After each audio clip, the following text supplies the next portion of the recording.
edhe njëherë, si që i theksoj miku i ushquar Gjerman, ishin si zgjedhje në Zimbabwe 30 vite më parë. Mendoj se përfaqësuesit e Partisë Demokratike, dhe më falni dhe zonja Zheni Gjergji, antare këtij delegacioni, me fjalët e tyre,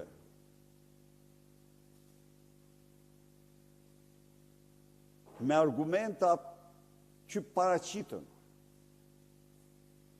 dëshmuan se Edi Rama është një armik i vërtet i lirive dhe të drejtave themelore të shqiptarëve, është një armik i rrezikshëm i vlerave themelore të individit dhe shoqërisë së lirë, vlera të cilat bashkojnë kombet e lira europiane.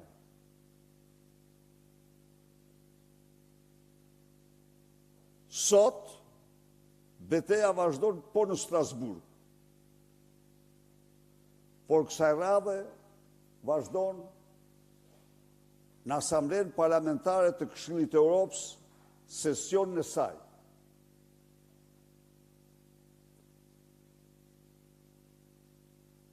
Duhet theksoj se si Parlamenti Europian, ashtu dhe Këshilli i Europës, patën si vëzhgues në këto zgjedhje delegacionet më të mëdha që ato kanë dërguar ndonjëherë në Shqipëri. Sot, në Këshillin e Europës, do paraqitet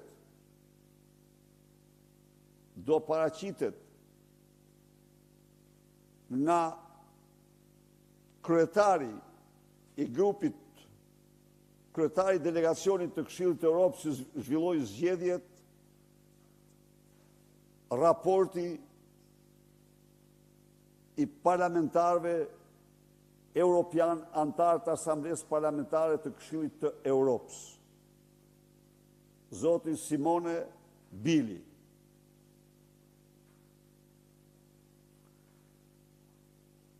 Ky raport është diskutuar sot në grupet parlamentare dhe do të diskutohet në seancën plenare të kësaj asambleje për të marrë formën përfundimtare. Zonja Albana Vokshi e pranishme në grupin parlamentar të Partisë Popullore paraqiti që në mëngjes një video shokuese për audiencën, e cila tregoi se pse zgjedhjet në Shqipëri ishin një farsë e tipit të Zimbabweve të 30 viteve më parë. Edhe njëre them, pamjet e paraqitura në tempullin në grupin parlamentar të Partisë Popullore në Asamblenë Parlamentare të Këshillit të Europës ishin shokuese për audiencën. Tani zhvillohet debati në të cilat zgjedhjet janë, thash dhe njëherë, zgjedhje që s'kan të bëjnë me standardet europiane, si që konstaton vetë delegacioni dhe rjeshton aty një listë të gjerë, problemesh themelore, manipulimesh, mashtrimesh, blerje vote, por komentet dëshoj t'i bëj pasi raportit të miratohet në Asamblenë Parlamentare. Tani, duhet të njohë shqiptarët me videon e cila shokoi audiencën dhe që është dëshmi e një përpjekje të jashtëzakonshme që po bën opozita në luftën kundër aktualisht armikut më të egër të lirisë së shqiptarëve, që ka emrin Edi Rama dhe farsës tij elektorale. Edhe njerë, për çdo qytetar që vlerëson lirin, që vlerëson votën dhe fjalën e lirë si themele të lirive të tij, ai që të merr këto është armiku yt më i egër, pavarësisht nga kombësia, pavarësisht nga shtetësia, pavarësisht se çfarë është, ai është armiku numër 1 i yti me të cilin duhet përballesh. Tani, ju lutem, imagjinoni pak, kjo është farsa. Janë me titra, flet vetë komisioneraj, po voton. Kriminali elektoral me uniform komisioneri e nxjerr prap votën.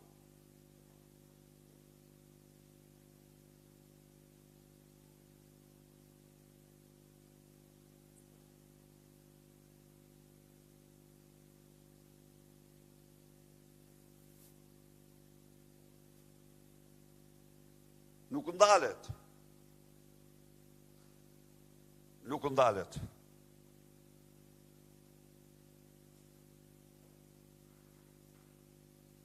Prap vot.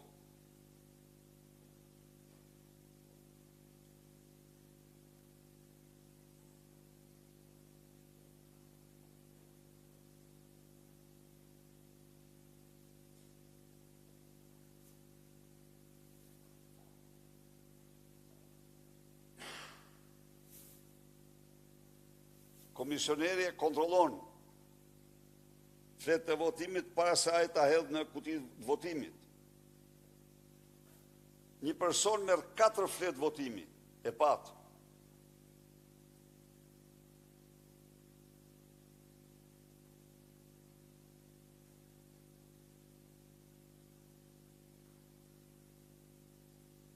Përsëri, ky është votimi, fytyra e votimit.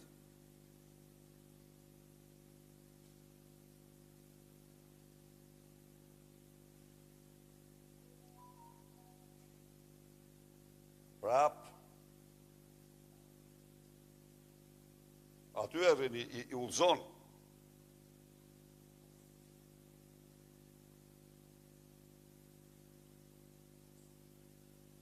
Gjatë ditës komisionerët votojnë në emër të zgjedhësve. Kjo është.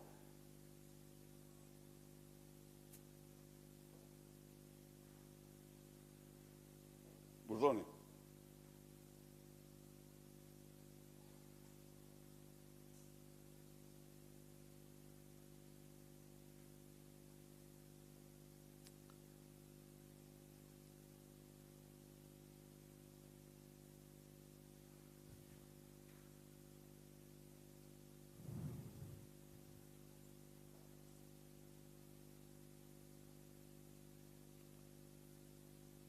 Urdhon shtot.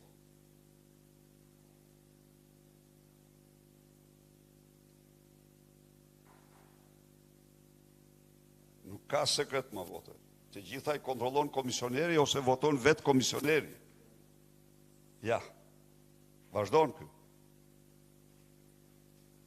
Edhe kontrollon tjetrën tani. Shkoti se voton për te kë. Kë është votues kë kjo. Edhe këtë tjetër, të 4-tën, vazhdojnë kë nuk ka kufi.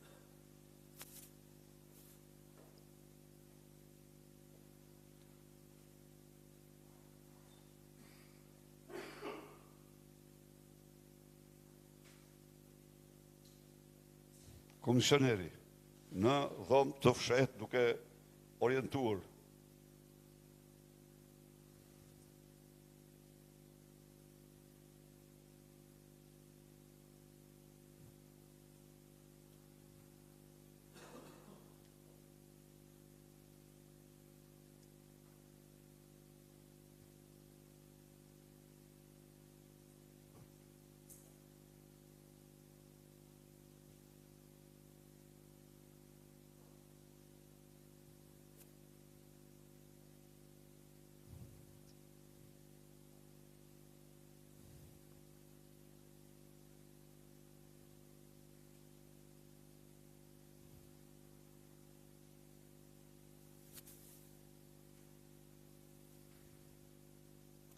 pa ju, po i pa dhe Europa i pa këto.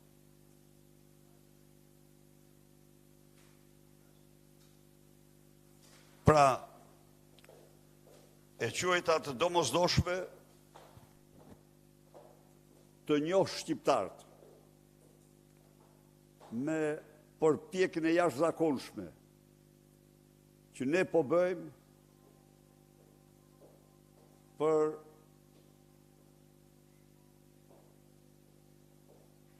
të dëshmuar atyre dhe botës farsën e turpshme të 11 majt të narko kryeministrit apo narko diktatorit Edi Rama dhe shtetit të tij të drogës, narkoshtetit të tij.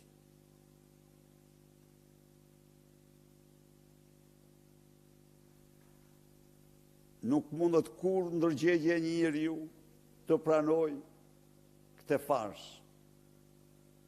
Por sidoqoftë, ne bëjmë këtë si detyrim.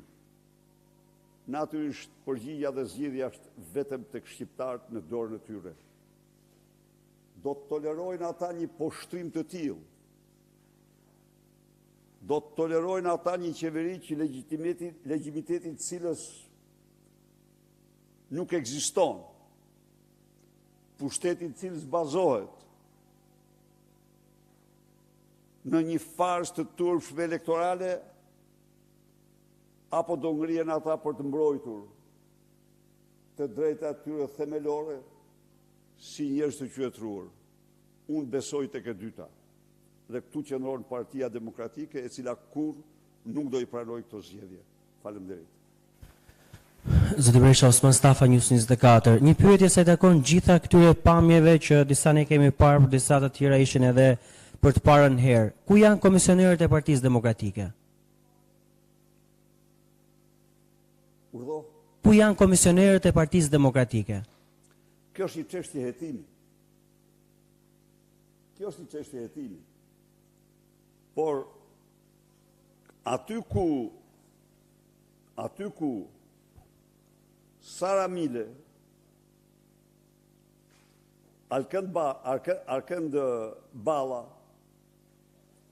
shkojnë me hanxhart e troplinëve dhe Suel Çels, komisionerit i ngelet shumë pak hapësirë. Dhe pyetja e dytë e cila këtu është problemi. Problemi është se zgjedhjet zhvillohen në kusht të një terrori të papar politik e një terrori të papar të karteleve të drogës dhe organizatave më të rrezikshme kriminale. Kjo është. Do të tregojnë ju nesër. Ju tregojnë ju nesër qendra votimi ku gjatë gjithë ditës votojnë komisionerët. Dhe ato votat gjitha shkojnë për princeshën e burgjeve Sara Milo.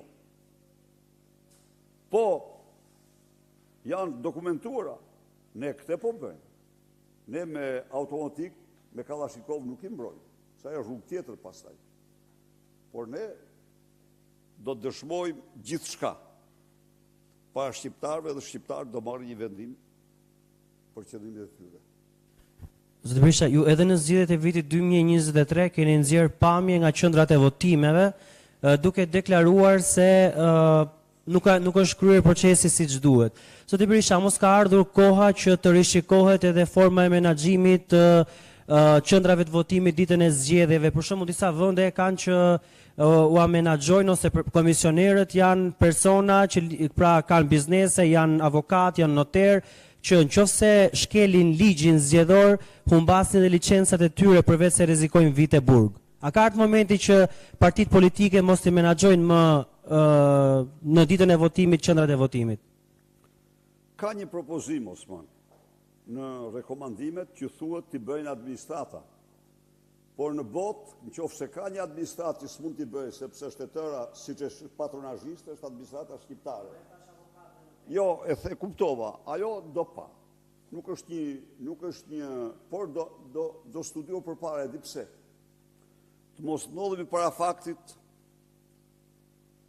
nuk kujtove diçka, kur këta bënin vetimun, kur miratoi ligji i vetimut, unë nga ato një uri që kisha, të gjedhjes Shqipëri u thoja shiko, do krijoni një vakum që do azjesoni procesin gjyqësor. Jo, më thonin, ka shumë njerëz, njerëz korruptuar, të turpshëm, sot am të apo se ata u bën promotor të azjesimit të drejtësisë për shqiptarët. Dhe sot s'ka njerëz am të apo. A mund të gjinen, nuk mund të them. A mund të gjinen komisioner, por nuk është për të mos u hetuar, për të mos u konsideruar. Zoti Berisha, sa i takon denoncimeve që ju bëni nga kjo foltore, por edhe materialeve që keni çuar në Parlamentin Evropian me anë të përfaqësuesve të opozitës. Me këto denoncime të forta nga ana e Partisë Demokratike, ju prisni që raporti përfundimtar i OSBE-ut deri të jetë më i fortë se sa gjetjet paraprake, dhe përveç faktorit në Bashkimin Evropian, këto prova dhe këto materiale janë çuar në Kongres, në Senat Amerikan nga përfaqësues të tjerë të opozitës? Faleminderit. Këto prova do të çohen kudo. Në Kongres, në Senat, në parlamentet vendeve anëtare, në institucionet ndërkombëtare, me një dallim. Normal është të shkohet me raportin përfundimtar, se ku shkohen që të merret permanent me një problem nuk e ka. Dhe kjo është arsyeja që në shumë vende ku duhet të ishin këto prova, akoma nuk janë, sepse duhet finalizohet raporti dhe të jenë pjesë e raportit përfundimtar. Por janë aty ku duhet, ku ekziston debati për këtë çështje. Debati zyrtar, ku zyrtarisht ekziston debati për këtë çështje. Për shembull, diskutohet raporti e këto me radhë. Kjo është. Unë, siç keni marrë vesh, ju kam denoncuar këtu para jush në mënyrë të përsëritur përpjekjet e jashtëzakonshme të Edi Ramës, presionet e turpshme ndaj vëzhguesve për të ndryshuar qëndrimin. Unë besoj se ato presione nuk do kenë efekt dhe kam besim në integritetin e vëzhguesve ndërkombëtar. Ne i kemi dërguar të 3 delegacioneve, si të Odirit, ashtu dhe të Parlamentit Evropian dhe të Këshillit të Europës, materialet online, non-stop, në mënyrë të vazhdueshme. Pra, ka 2 përpjekje të mëdha, ka një përpjekje të qeverisë e cila me kërcënime, me shantazhe u thoshte ku i keni faktet që keni shkruar këto, ato, dhe ka një përpjekje tonën për të bërë transparencën me fakte dokumenta. Kjo është zhvillimi.